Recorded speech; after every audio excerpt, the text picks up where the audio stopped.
Kamusta mga chong? Ito yung ating Honda Click 125i version 2. Quick background lang tayo mga chong. Itong Honda Click 125 na to ay nakuha ko last year, September 2023. Bali magwa 1 year na sa atin to. Kasi ang petsa ngayon ay August 25, 2024. Medyo matino pa to nung nakuha ko. Pero ngayon, ayan. Ito na itsura niya. Yung upuan niya, inatgat ng aso, butas. Pero in-order ko na to ng flat seat. Bali parang stock seat to na tinabasan eh. Kaya manipis na yung foam niya. Ayan. Ingat-ngat ng aso. Ingat-ngat ni Diana yan. Tapos, etong handle grip niya, palitin na rin. Ayan. Bali, ano na to, aftermarket na rin to, hindi na to yung stock niya. Pero bumili na ako nito at ayun yung gagawin natin ngayon dito sa motor na to. Ayun yung bibidyohan natin ngayon. Papalitan natin ng handle grip tong Honda Click natin mga chong. Bali nandito yung ipapalit natin mga chong. Ito, dumating to mga 2 days, 3 days ago na. Pero ngayon ko pa lang siya makakabit kasi marami tayong ginawa nitong mga nakaraang araw. Kaya ngayon natin ito ikakabit. So let's go. Bale, ito yung ipapalit natin mga chong. Buksan natin.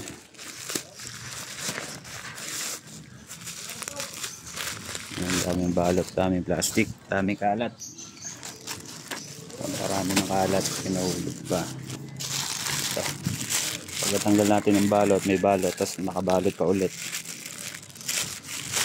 Pagtanggal ulit natin ng balot, may balot ulit. Puro plastic. Okay mga chong, ito yung papalit natin na handle grip. Bale, stock siya.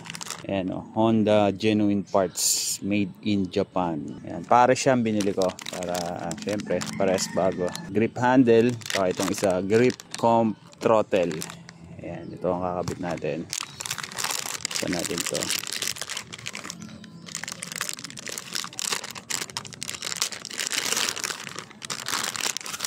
Wow.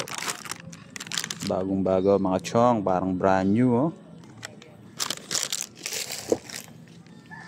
Ayan, itsura niya.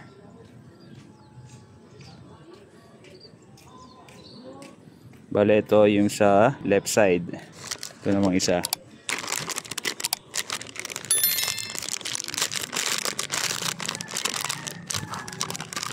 Ito naman, pang right side, pang throttle. Meron na pala siyang kasamang ganito. Parang isang buo na yung papalitan sa kanya, no? Ayan. Ito tsura niya. Ayan, bagong bago. Okay mga chong, unahin natin tong left side na handle grip. Ayan, no? Walwal na rin talaga ito eh. Tapos meron pang tie strap. Maluwag talaga to dito eh. Hindi talaga siya compatible dito. Nakuha ko to, ito na yung nakalagay eh. Hugutin lang natin. Dali lang naman tanggalin to. Pwede na natin isalpak tong bago nating handle grip. Yan o, bagong bago. Dali lang naman yan. Yan, sasalpak nyo lang ganyan. Yan, tulak nyo lang. Yun, okay na. Ganun lang, tapos na. Ito, kulang pa tayo dito ng ano ba tawag doon? Bar end. Okay mga chong, dito naman tayo sa right side, dito sa throttle. Ito medyo may mga tatanggalin tayo dito. May mga babaklasin tayo. Siguro unahin tong flarings na to para may adjust tong brake lever nya, tong brake master nya, para mapihit natin tong screw na to. Pag napihit natin tong screw na to, pwede na natin mabuksan tong takip nya. So yun muna ang gagawin natin. Okay mga chong, baklasin muna natin yung mga dapat baklasin dito. Meron tayong screwdriver dito kasi tatanggalin natin tong flarings na to. Ayan, Phillips screw siya. So try muna natin tong tanggalin. Yung kabilaan yan.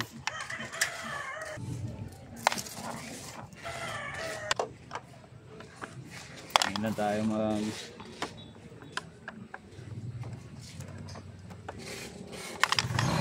medyo mahirap tanggalin tong flarings ng Honda Click mga chong, lalo na hindi ko pa kabisado. Ngayon pa lang ako magkakalas ng flarings na ito.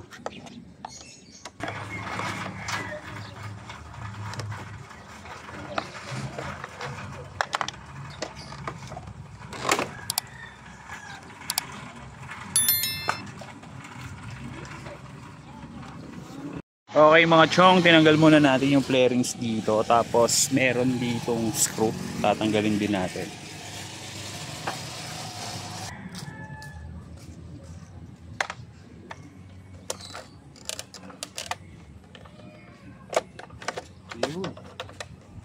tanggalan natin tong part na to, tong flaring sa to sa ibabaw.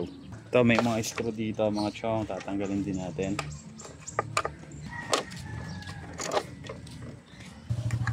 Hugutin lang natin tong flarings na to. Yan, dahan-dahan lang para hindi masira. Ayun, tanggalan natin to. Tapos ito naman, may screw pa dito sa pangharap para matanggal natin tong nahulog yung mga screw mga chong. Hindi tayo pwedeng magbarko, magagalit ang kapitan, mahuhulog lahat ang gamit. Meron pa siyang screw dito sa likod sa baba ng handlebar. Galing ng mga screw na itong Honda Click, tagong tago. Yan, yun, hugot na natin. So okay mga chong, nabaklas na natin yung mga dapat baklasin dito, yung mga flarings para magalaw natin itong lever nya. Dito naman tayo mga chong, itong pinaka brake master na yung lever. Gagamitin natin yan ng 8mm T-wrench.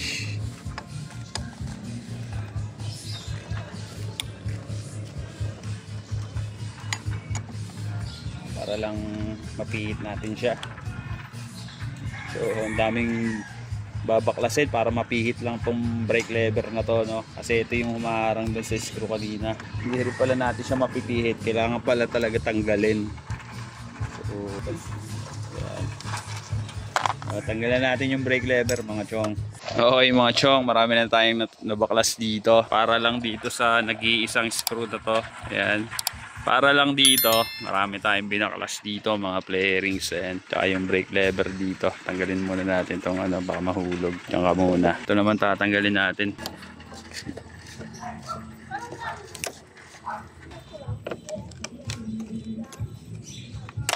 Nahulog na naman. Diretso na doon sa pinaglalagyan ko ng mga tornilyo. Meron pa pala dito sa ilalim. Isa pa pala, dalawa pala yon.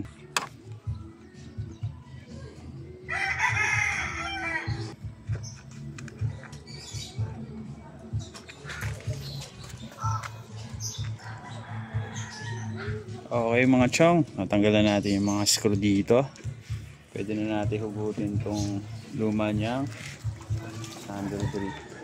Pwede natin hugutin to, tanggalin natin yung cable.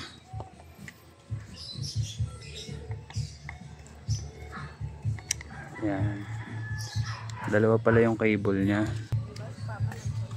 Okay mga chong, natanggalan natin yung lumang handle grip natin. Oh. Ito yung itsura niya. Yan, hindi pala basta-basta magpalit ng ganito kasi kasama na siya no. Itong bago nating handle grip na stock, kasama na yung itong part na to. So tanggalan natin. Ito yung luma, ito yung bago. Tapos ito yung itsura nung pinagkakabitan, puro kalawang. Lilinisin ko muna to para bago natin ikabit, di ba? Malinis. Meron tayo ditong WD-40 para matanggal yung mga kalakalawang nya. Ayan lang natin. Meron tayo ditong toothbrush. Brushin lang din natin. Brush lang natin. Puro kalawang. Dapat din siguro na may maintenance din ito, no? Pinapasok siya ng tubig. O baka dahil punasan na natin. Yan, o. Diba? Nabawasan yung kalawang niya, yung dumi-dumi niya. Pwede na natin isalpak yung bago nating handle grip. Ito, kabit na natin. Yun o. Tapos ito yung mga cable niya. Kabit lang natin yung mga cable, no? Kung paano natin tinanggal. Ganun lang din natin siya ikakabit.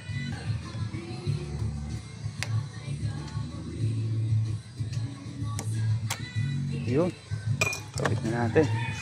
Okay mga chong, naisalpak na natin bago nating handle grip. Medyo mainit ngayon. Grabe yung init. Nag-overheat din yung cellphone na gamit ko, no? So babalik na natin yung mga tinanggal natin dito. Okay mga chong, tapos na tayo magpalit ng handle grip dito sa ating Honda Click 125i version 2. Bale, ganun lang magpalit ng handle grip mga chong. Ang daming tatanggalin para makapagpalit ng handle grip, no? Ayan, bago na yan. Parang brand new yan mga chong.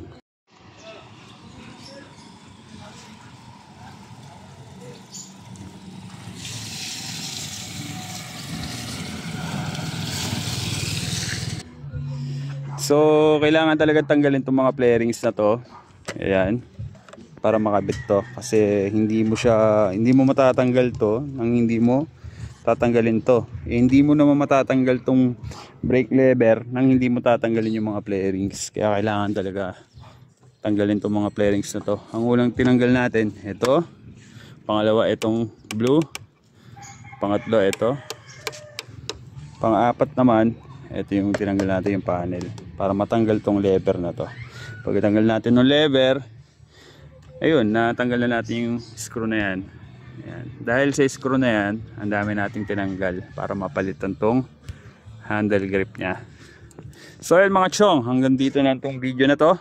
Huwag nyo na lang kalimutan mag-like, comment at subscribe at pindutin niyang maliit na notification bell para updated kayo sa mga video na ginagawa natin dito sa ating YouTube channel, dito sa mga motor natin. Bale ito, next natin, parating na yung in-order kong flat seat, papalitan din natin to. Yun lang mga chong, peace, rock and roll. Ito nga pala mga chong, yung ginamit na tools dito, medyo hindi siya common na tools, no? Star siya na Allen. Ito siya. Yan, itong size na to, itong pangatlo, ito yung ginamit natin.